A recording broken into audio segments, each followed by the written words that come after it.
Nabi Hud alaihissalam dan kaum Ad. Kisah ini disebut beberapa kali dalam Al-Quran surat Al-A'raf ayat 69, menyebutkan bahwa kaum Ad dikenal mempunyai tubuh besar dan fisik yang kuat, melebihi manusia pada umumnya. Surat Asy-Syura ayat 130 menjelaskan bahwa mereka adalah manusia-manusia kokoh dan memiliki tenaga yang luar biasa. Sebelum mereka ada Allah Subhanahu wa Ta'ala belum pernah menciptakan suku yang hebat dengan banyak kelebihan seperti ini. Walaupun hidup di wilayah berpasir, tetapi kaum Ad mampu mengolah tanah negeri mereka menjadi sebuah negeri yang subur dan makmur.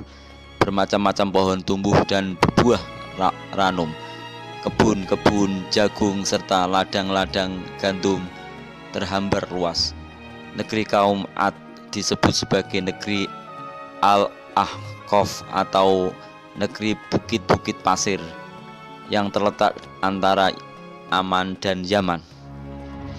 Allah Subhanahu wa Ta'ala telah memberikan berbagai kenikmatan kepada kaum Ad. Mereka menjadi suku terbesar di antara suku-suku lainnya, namun mereka enggan bersyukur, bahkan melupakan Allah Subhanahu wa Ta'ala. Kisah Nabi Hud alaihissalam. Kemudian Allah mengutus Nabi Hud alaihissalam untuk berdakwah kepada kaum Ad agar mau kembali kepada ajaran tauhid atau menyembah Allah. Nama patung berhala kaum Ad. Tahun 2400 sebelum Masehi, Nabi Hud diutus oleh Allah Subhanahu wa Ta'ala sebagai nabi. Dikisahkan pada saat itu kaum Ad telah membuat patung berhala yang namanya 1. Dewa Samud, 2. Dewa Syada, dan 3. Dewa Al-Haba. Patung-patung ini mereka sembah karena mereka percaya bahwa patung-patung itu dapat menolong dan mendatangkan rizki. Kaum Ad merupakan umat manusia yang pertama kali menyembah berhala setelah peristiwa banjir besar pada masa Nabi Nuh alaihissalam. Hal ini terjadi karena mereka terlena dengan kesenangan hidup yang melalaikan mereka, suka menindas orang yang lebih lemah.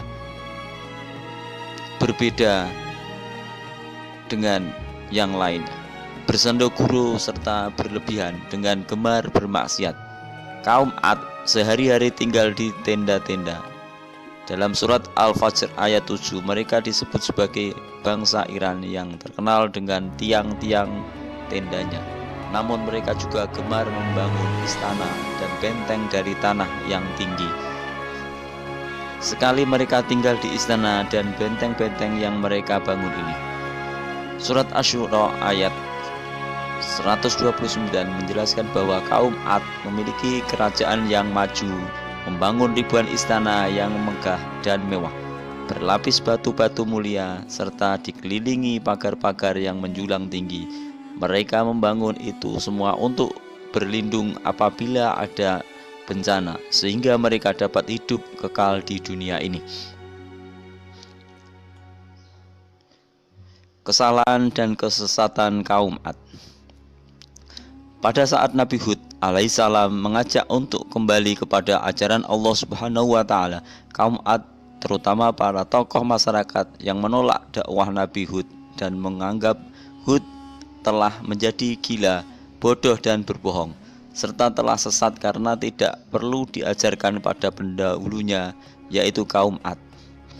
Selain menertawakan dan menfitnah, mereka juga menentang Nabi Hud untuk segera mendatangkan azab atau hukuman dari Allah Subhanahu wa Ta'ala. Kesombongan telah merasuki ke dalam diri kaum Ad. Mereka menjadi durhaka. Allah Subhanahu wa Ta'ala berfirman dalam surat Al-Mu'min ayat 60, sesungguhnya orang-orang yang menyombongkan diri dari menyembahku akan masuk ke dalam neraka jahanam dengan hina-hina. Mukjizat Nabi Hud alaihissalam. Nabi Hud pantang menyerah. Banyak yang meninggalkannya dan hanya sedikit sekali yang mengikutinya. Sampai akhirnya Nabi Hud berdoa kepada Allah Subhanahu wa Ta'ala agar segera membuktikan kekuasaannya. Allah Subhanahu wa Ta'ala mendengar permohonan dan menurunkan azab kepada kaum Ad. Allah Subhanahu wa Ta'ala memberikan kemarau panjang sehingga sumber air kering. Tumbuhan banyak yang mati berlangsung selama 3 tahun. Allah Subhanahu wa Ta'ala tidak menurunkan hujan agar kaum Ad menyadari bahwa hanya Allah yang patut disembah. Berhala yang mereka sembah tidak dapat menolong. Walau mereka melaksanakan tradisi untuk memohon hujan, namun itu semua sia-sia, bahkan makin parah. Adab kaum Ad. Kaum Ad saja membandel, tidak mendengarkan Nabi Hud. Sampai akhirnya mereka melaksanakan upacara permohonan besar-besaran diadakan kepada dewa mereka. Tidak lama dari kejauhan datang rombongan awan hitam. Mereka berpikir itu adalah awan yang akan menurunkan hujan.